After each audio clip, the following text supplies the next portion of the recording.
24 फरवरी Sunday का दिन सुबह के 9 बज रहे थे। इंदौर शहर के जागृति नगर की गली नंबर 14, क्योंकि आज संडे था, उस घर के बाहर एक स्लेटी रंग का स्कूटर खड़ा था, जो अक्सर इस समय वहां नहीं दिखाई देता था, क्योंकि आम दिनों में तो केवेंद्र जी इस पर बैठकर ऑफिस के लिए निकल जाया करते हैं। लेकिन वर्मा जी ठहरे सरकारी मुलाजिम, तो आज दफ्तर की छुट्टी होने की वजह से घर के आंगन में चेयर लगाकर अपनी आंखों पर चश्मा चढ़ाए बड़े आराम से अखबार पढ़ रहे थे। वहीं आंगन में दूसरी तरफ बैठी उनकी श्रीमती सारिका जी हाथों में थाली लिए कुछ काम कर रही थी। अपनी आंखों का चश्मा ठीक करते हुए कहती है, अजी सुनते हो, अब हमारी पूजा भी बड़ी हो गई है और इस साल तो उसका कॉलेज भी पूरा हो जाएगा। मैं सोच रही थी क्यों ना हम उसके लिए कोई अच्छा सा लड़का देखकर उसके हाथ पीले कर दें। और सुजाता जी ने भी दिव्यांका बेटी का रिश्ता कितने बड़े घर में किया है। इससे पहले कि वर्मा जी उनकी बात का कोई जवाब देते, रसोई घर की तरफ से कोई कहता है, देखो ना पापा, माँ तो बस हर समय मेरी शादी के पीछे पड़ी रहती है। आप तो जानते हैं ना, जब तक मैं कलेक्टर बनने का सपना पूरा नहीं कर लेती तब तक कोई शादी वादी नहीं करने वाली हूँ। इससे पहले कि वर्मा जी उसकी बात का कोई जवाब देते, दरवाजे की तरफ से कोई कहता है, पूजा बेटी, तुम्हारी माँ सही तो कह रही है। और वर्मा जी, आप भी जरा अब अपनी बेटी के हाथ पीले करने के बारे में सोचिए। हमें देखिए, हम अपनी बेटी का रिश्ता शहर के ही नहीं बल्कि देश के सबसे रईस खानदान में करने जा रहे हैं, और ऐसी शादी होगी कि पूरा इंदौर याद रखेगा। ये और कोई नहीं, सारिका जी के जीजा जी, मतलब उनकी बड़ी बहन के पति शैलेश राठी थे। उन्हें आते देख सारिका जी अपनी साड़ी ठीक करते हुए उठी और मुस्कुराते हुए कहती है, अरे जीजा जी, आप यहाँ आइए, आइए बैठिए। और फिर पूजा की तरफ देखकर कहती है, जाओ पूजा, मौसा जी के लिए चाय पानी का इंतजाम करो। तभी राठी जी मुस्कुराते हुए कहते हैं, अरे नहीं नहीं नहीं, उसकी कोई ज़रूरत नहीं है। हम तो बस आप लोगों को ये मिठाई देकर याद दिलाने आए थे, कल आप सभी लोगों को हमारी बेटी दिव्यांका की शादी में शामिल होने के लिए शहर के 7 स्टार होटल में आना है। और बस यहाँ आते ही आप लोगों को ये बात करते हुए सुना तो बस हमने सलाह दे दी और कुछ नहीं। अब हम चलते हैं, घर पे बहुत काम है। ये कहकर वो वहाँ से जाने के लिए मुड़े ही थे कि पूजा अपने पापा को देखकर कहती है, माफ़ कीजिएगा मौसा जी, लेकिन ऐसी कोई बात नहीं है। मुझे मेरे पापा पर पूरा भरोसा है, वो जो भी करेंगे मेरे लिए अच्छा ही होगा। और वैसे भी हम किसी रईस लड़के से नहीं बल्कि एक आदर्शवादी लड़के से शादी करना चाहते हैं। ये सुनकर राठी जी मुस्कुराते हुए कहते हैं, जैसे तुम्हारी मर्जी, हम तो बस सलाह दे रहे थे। ठीक है, अब हम चलते हैं। ये कहते हुए राठी जी वहाँ से जाने के लिए दरवाजे की तरफ मुड़ गए। और उनके जाने के बाद पूजा अपने पापा को देखकर कहती है, पापा आप चिंता मत कीजिए, देखना मेरे लिए कोई रईस नहीं बल्कि समझदार लड़का मिलेगा। ये कहकर वो अपने कमरे की तरफ चली गई। अगले दिन इंदौर के 7 स्टार होटल मैरियट में जोरों शोरों से शादी की तैयारियां हो रही थी। चारों तरफ खूबसूरत और महकते फूलों की सजावट थी। साथ ही पूरा होटल रंग बिरंगी रोशनी से जगमग था। शादी के इस भव्य आयोजन के साथ साथ मेहमानों के ठहरने का भी बहुत अच्छा इंतजाम किया गया था। होटल के बाहर बड़ी और लग्जरी गाड़ियों की लंबी कतारें लगी हुई थी। और हो भी क्यों ना भाई, मुंबई शहर के आरआर ग्रुप के मालिक दिग्विजय राय चौहान के बड़े पोते राहुल राय चौहान की शादी जो थी। वहीं चौहान परिवार, जिनके साथ रिश्ता जोड़ने के लिए भारत की कई रईस से रईस और राजसी खानदान उतावले बैठे थे, उनका रिश्ता इंदौर के एक छोटे से बिजनेसमैन शैलेश राठी के परिवार से जुड़ने वाला था। राठी परिवार की तो मानो किस्मत ही खुलने वाली थी। एक तरफ जहां चौहान परिवार बारात को निकालने की तैयारी में जुटा हुआ था, वहीं होटल के दूसरे हिस्से में जहां राठी परिवार के ठहरने का इंतजाम किया गया था, वहां बारात के स्वागत की तैयारियां चल रही थी। पूजा भी इधर उधर भागते हुए शादी के कामों में पूरी तरह से जुटी हुई थी। सिंपल से हल्के गुलाबी रंग के लहंगे के साथ लाइट मेकअप में वो बहुत खूबसूरत लग रही थी। वहीं दूसरी तरफ दिग्विजय जी, जिन्होंने सफेद रंग की शेरवानी जिस पर सोने के बटन लगे थे और हाथ में छड़ी जिसके हैंडल पर हीरे जड़े थे, सोफे पर बैठे नजारा देख रहे थे। उनकी बड़ी बड़ी मूछें उनके रोबदार ठाकुर होने को बयां कर रही थी। उन्हें देखकर ऐसा लग रहा था मानो कोई राजा खड़ा हो। तभी उन्होंने एक तरफ झुंड में हंसी ठिठोली करते 21-22 साल के लड़के को देखकर कहा, रेहान बेटा, रेहान राहुल का छोटा भाई और घर में सबका लाडला। वो अपने दादाजी की बात सुनते ही एकदम से उनकी तरफ आते हुए बोला, जी दादाजी। दादाजी उनकी तरफ देखते हैं, जाओ जरा जाकर देखो तुम्हारे राहुल भाई तैयार हुए या नहीं, बारात के निकलने का समय होने ही वाला है। ये सुनते ही रेहान मुस्कुराकर कहता है, जी दादाजी, मैं अभी देख कर आया। ये कहते ही वो मुड़कर धीरे से बड़बड़ाते हुए कहता है, ये दादाजी ने भी क्या काम दे दिया मुझे, ये तो शेर के मुंह में हाथ डालने जैसा काम है। आज भी भाई तैयार हुए हैं या नहीं, कहीं लैपटॉप लेकर तो नहीं बैठे हैं? चल भाई रेहान, लग जा काम पर। ये कहते हुए वो ऊपर सीढ़ियों की तरफ बढ़ ही रहा था कि ऊपर से किसी की गाल पर एक जोरदार पड़ लगने के साथ साथ किसी की रोबदार आवाज आती है। मैंने कहा था ना, मुझे वो फाइल अभी के अभी मेरे कमरे में चाहिए। ये जोरदार आवाज सुनते ही वहां मौजूद सभी लोगों की नजरें ऊपर की तरफ घूम गई। लेकिन तभी दिग्विजय जी ऊपर देख के कहते हैं, अरे राहुल बेटा। दिग्विजय जी की आवाज सुनते ही राहुल ने 1 मिनट के लिए अपनी आंखें बंद की और अपने गुस्से को शांत करके अपनी शेरवानी को ठीक करते हुए अपने कुछ दोस्तों के साथ नीचे आने लगा। अभी भी सबकी नजरें उसी पर टिकी थी। आज सुनहरे रंग की पोशाक के साथ सिर पर लाल रंग का शाफा, गले में हीरो का हार पहने राहुल किसी राजघराने के राजकुमार जैसा लग रहा था। इसलिए दादाजी भी उसे नीचे उतरते हुए अपनी नम आंखों से देखकर मुस्कुराने लगे। आज उनकी जिंदगी का सबसे बड़ा सपना पूरा होने जा रहा था। उसे नीचे आते देख रेहान लंबी सी सांस लेते हुए खुद से कहता है, आह चलो आज तो बच गया मैं। लेकिन फिर वो अपनी आंखें सिकोड़ते हुए राहुल की तरफ देखकर कहता है, मुझे तो अभी तक समझ नहीं आया कि दूर दूर तक लड़कियों से कोई वास्ता ना रखने वाले हमारे राहुल भाई इस शादी के लिए मान कैसे गए। राहुल के नीचे आते ही दिग्विजय जी ने अपने पोते की नजर उतारी और फिर थोड़ी देर में पूरे गाजे बाजे के साथ राहुल की बारात लड़की वालों की तरफ पहुंच गई, जहां बारात का जोरों शोरों से स्वागत होने लगा। बारात के आने पर बाराती चौखट पर नाचने में लगे हुए थे। तभी घबराई हुई पूजा एक हाथ में अपना लहंगा पकड़े हुए सीढ़ियों से भागती हुई आई और सुजाता जी के पास आकर कान में धीरे से कहा, जिसे सुनकर सुजाता जी अपनी आंखों को बढ़ाकर हैरानी से कहती है, ये तुम क्या कह रही हो? तुम्हारा दिमाग तो सही है ना पूजा? पूजा हफ्ते हुए कहती है, मौसी जी मैं ठीक कह रही हूँ, चलिए आप खुद चल कर देख लीजिए। ये बात सुनकर सुजाता जी उसके साथ दिव्यांका के कमरे की तरफ चली गई। उन्हें ऐसे जाते देख दिव्या भी उनके पीछे पीछे चली जाती है। जैसे ही सुजाता जी दिव्यांका के कमरे में पहुंची, वो कमरे के चारों तरफ देखते हुए कहती है, ऐसा कैसे हो सकता है? कहाँ जा सकती है दिव्यांका? देखो यहीं कहीं होगी। तभी उनके साथ आई पूजा कहती है, नहीं है मौसी जी, हम सच कह रहे हैं। आपके कहने पर जब मैं यहाँ दिव्यांका दीदी को देखने आई तो वो यहाँ नहीं थी। तभी पीछे से एक लड़की जिसने लाल रंग का लहंगा पहना हुआ था, वह अपने दोनों हाथों से अपने भारी लहंगे को पकड़े सुजाता जी और पूजा की बात सुनकर कहती है, अरे ऐसे कैसे दिव्यांका कहीं जाएगी, मैं देखती हूँ। ये कहते हुए कमरे के बाथरूम को देखने लगी और जब उसे दिव्यांका वहां भी नहीं मिली तो कमरे की दूसरी तरफ बनी बालकनी की तरफ जाने लगी।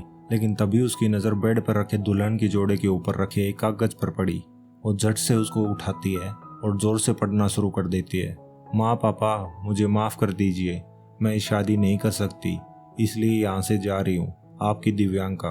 ये शोर सुनकर बहुत सारे लोग दिव्यांका के कमरे में आ चुके हैं। लेकिन ये पढ़ने के बाद उस लड़की जिसका नाम दिव्या था, जो दिव्यांका की बड़ी बहन यानी राठी साहब की बड़ी बेटी थी, उसने पूजा की तरफ इशारा करते हुए कहा, माँ मुझे तो लगता है दिव्यांका को यहाँ से भगाने में इसी का हाथ है। लेकिन इससे पहले कि सुजाता जी कुछ कहती, वहाँ उनके पास खड़ी सारिका जी उनकी तरफ देखते हुए कहती है, ये तुम क्या कह रही हो दिव्या बेटी, हमारी पूजा भला ऐसा क्यों करेगी? दिव्या को ऐसे घूरते देख पूजा दौड़कर अपनी माँ का हाथ पकड़कर खड़ी हो जाती है। इससे पहले कि दिव्या या और कोई कुछ कहता, कोई अपनी रोबदार आवाज में कहता है, बिल्कुल सही कह रही है दिव्या, हम जानते थे आप लोगों से हमारे परिवार की खुशी देखी नहीं गई। मुझे तो लगता है इसके साथ इस साजिश में आपका और वर्मा जी का भी हाथ है। लेकिन मैं आपको बता दूं, छोड़ूंगा नहीं किसी को। बता दीजिए मुझे मेरी बेटी कहाँ है वरना। तभी सुजाता जी अपना सर पकड़कर सोफे पर बैठती हुई कहती है, अब हम क्या जवाब देंगे लड़के वाले को?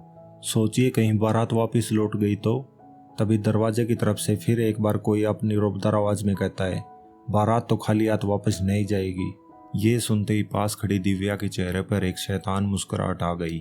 लेकिन तभी राठी साहब दरवाजे की तरफ आते हुए दिग्विजय जी की ओर बढ़ते हुए कहते हैं, चौहान साहब आप यहाँ? दिग्विजय जी के रोब के आगे शैलेश राठी अंदर तक कांप गए। आखिर उनका रोब ही कुछ ऐसा था, उन्हें समझ नहीं आ रहा था आखिर वो कहें क्या। वो खुद को उनके सामने काफी छोटा महसूस कर रहे थे। वो अपने हाथ जोड़ के उनके आगे विनती भरे स्वर में बोले, हमें माफ कर दीजिए दिग्विजय जी, वो दिव्यांका मंडप छोड़ पता नहीं कहाँ चली गई है। दिग्विजय जी ने काफी शांत स्वर में पूछा, क्या दुल्हन शादी के लिए तैयार नहीं थी? उनकी बात सुन शैलेश राठी तुरंत बोले, अरे नहीं नहीं मिस्टर चौहान, ऐसी कोई बात नहीं है। मेरी दिव्यांका तो काफी शरीफ, गुणी, सुलझी विचारों की धनी है मेरी बेटी। फिर पूजा की तरफ इशारा करते हुए कहने लगे, सब इसकी ही करतूत है, इसने मेरी भोली वाली दिव्यांका को पट्टी पढ़ाकर भागने पर मजबूर कर दिया। दिग्विजय जी बोल पड़े, राठी जी आपको कुछ कहने की जरूरत नहीं है। ये सब सुनने के बाद हमने फैसला किया है कि ये शादी तय मुहूर्त पर होगी, फिर चाहे मंडप में हमारे पोते के साथ दुल्हन की जोड़े में कोई और क्यों न बैठे। अब सबकी नजर एक बार फिर पूजा की तरफ हो गई, जो अपने पिता के सीने लग रोए जा रही थी।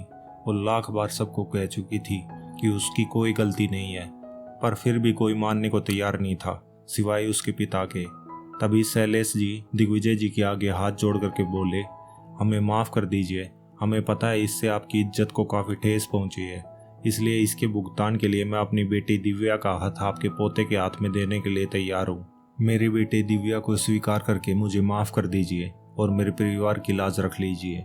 उनकी ये बात किसी को समझ में नहीं आई और सब उन्हें हैरानी से देखने लगे।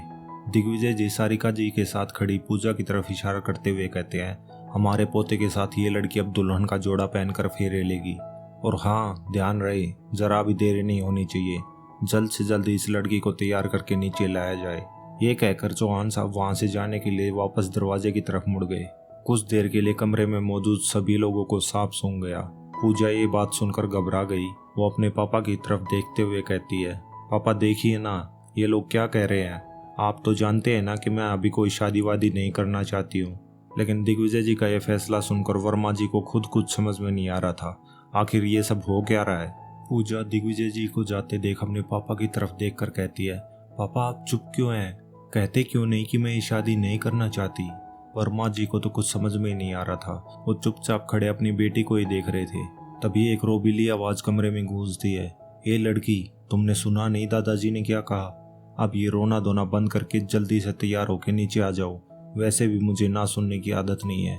ये कहते हुए राहुल आगे बढ़कर पूजा की बाजू को कसकर पकड़ते हुए कहता है, समझ गई तुम, और इससे पहले कि मुहूर्त का समय निकल जाए जल्दी से तैयार होकर नीचे आ जाओ। राहुल राय चौहान को देरी करना पसंद नहीं। राहुल की ये बातें सुनकर दिग्विजय जी मुस्कुराते हुए कहते हैं, चलो अच्छा हुआ बेटा तुम आ गए, अब तुम अपनी दुल्हन को जल्दी से फेरों के लिए नीचे लेकर आओ। तुम्हें पता है ना, हमें हर काम वक्त पर करना ही पसंद है। ये कहकर दिग्विजय जी अपनी छड़ी को जमीन पर टिकाते हुए वहां से चले गए।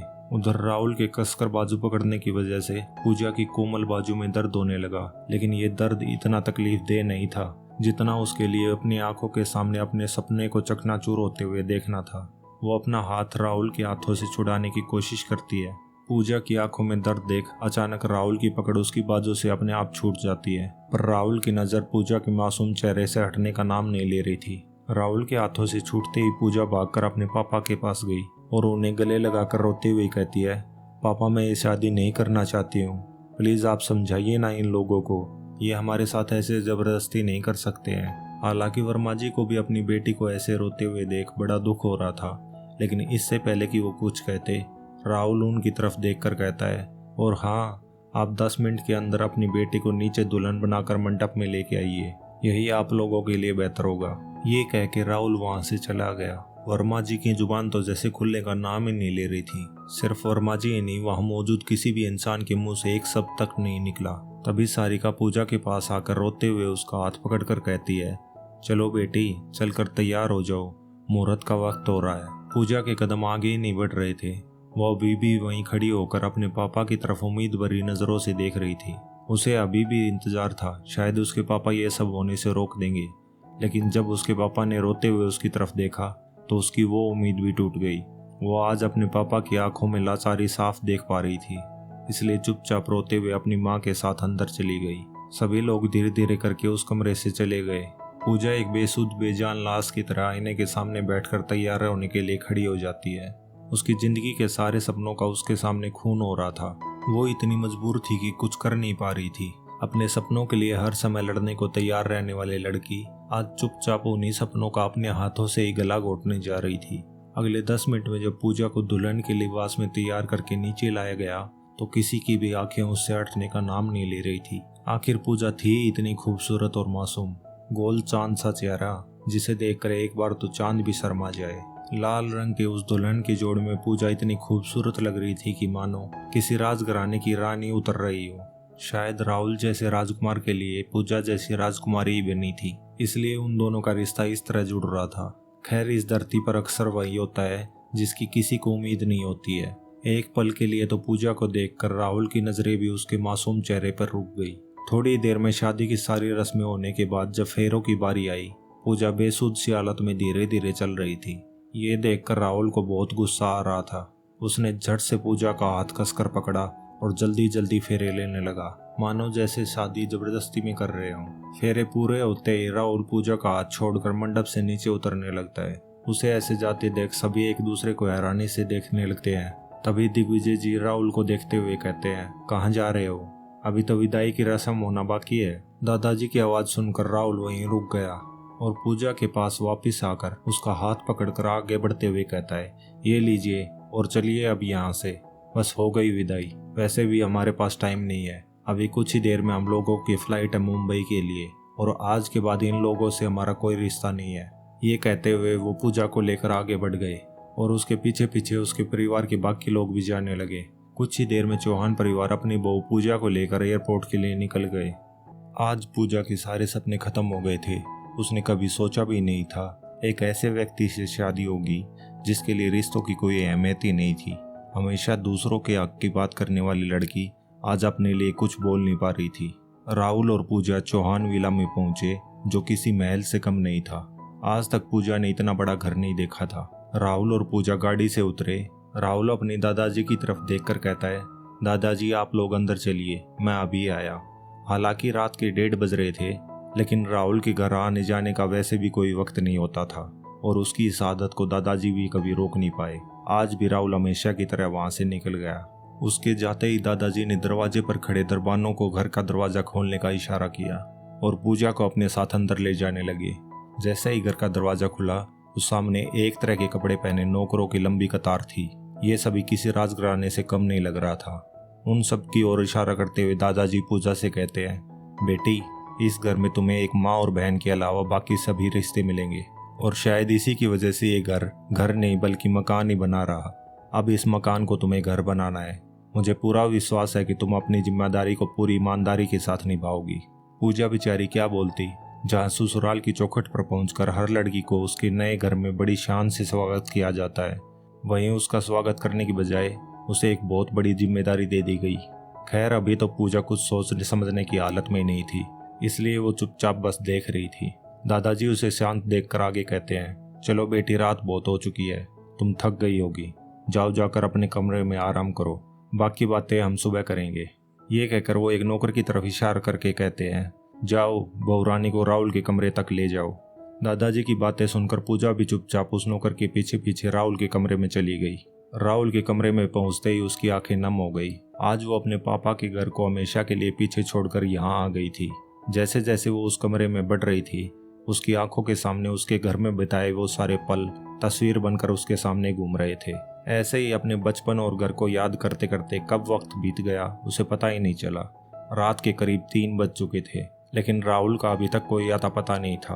पूजा ने धीरे धीरे अपने गहने और श्रृंगार उतारना शुरू किया, लेकिन बिना गहनों और साज श्रृंगार के भी उसकी खूबसूरती में कोई कमी नहीं थी, बल्कि वो इस सादगी में और भी ज्यादा खूबसूरत लग रही थी। वो ऐसे ही चुपचाप डरी सहमी सी राहुल के बिस्तर पर लेट गई, जिसे बहुत खूबसूरती से सजाया गया था। बिस्तर के एक कोने में अपने शरीर को समेटे हुए लेटी थी।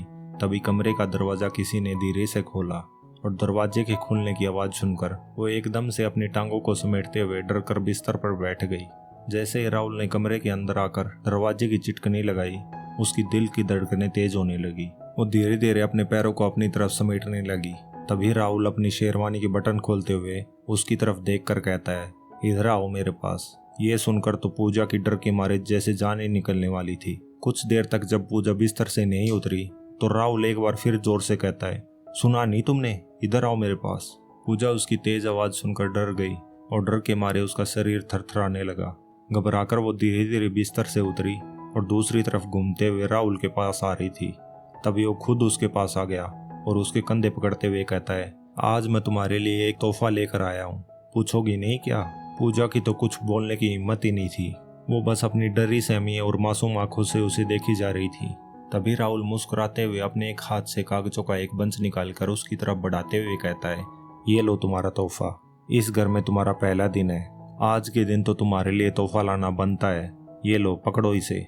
ये कहते हुए उसने वो कागज पूजा की तरफ बढ़ा दिए लेकिन पूजा ने उन पेपर्स को पकड़ा नहीं तो राहुल ने उसके हाथ में थमा दिए। पूजा में इतनी हिम्मत नहीं थी कि वो उन्हें खोलकर देख सके। राहुल हंसते हुए कहता है, इससे खूबसूरत तोहफा मेरी बीवी के लिए हो ही नहीं सकता, इसलिए बड़े आराम से पढ़कर इस पर साइन कर देना। मैंने तो साइन कर दिया है। और एक बात, ये कोई प्रॉपर्टी और किसी बंगले के कागजात नहीं है, बल्कि डिवोर्स पेपर्स है। आज से हम शादीशुदा तो हैं, लेकिन सिर्फ दुनिया की नज़रों में। हमारे बीच पति पत्नी के रिश्ते जैसा कुछ नहीं होगा, और ये रिश्ता सिर्फ 1 साल के लिए रहेगा। उसके बाद तुम अपने रास्ते और मैं अपने। ये शादी मैंने दादाजी के कहने पर की है। अब मुझे नींद आ रही है, इसलिए मैं तो चला सोने। लेकिन हाँ, याद रहे, कल सुबह तक मुझे इन कागजात पर तुम्हारी सिग्नेचर चाहिए। ये कहने के बाद राहुल कपड़े बदलने के लिए बाथरूम की तरफ चला गया, और इधर पूजा अपने हाथ में उन पेपर्स को देखकर लड़खड़ा गई। उसने जैसे तैसे अपने आप को संभाला और पास रखी चेयर पर बैठ गई। उसे समझ नहीं आ रहा था कि उसकी जिंदगी का एक ऐसा दिन है जो एक के बाद एक तूफान आए जा रहे हैं। आखिर क्यों ये मकान आज तक घर नहीं बन पाया? क्या होगा पूजा का फैसला? क्या निभा पाएगी वो दादाजी की दी हुई जिम्मेदारी, या फिर उलझ कर रह जाएगी राहुल के साथ ही संचय रिश्ते में? पूजा की जिंदगी में आगे कौन सा तूफान आने वाला है, ये सब जानने के लिए सुनते रहिए हमारी ये कहानी।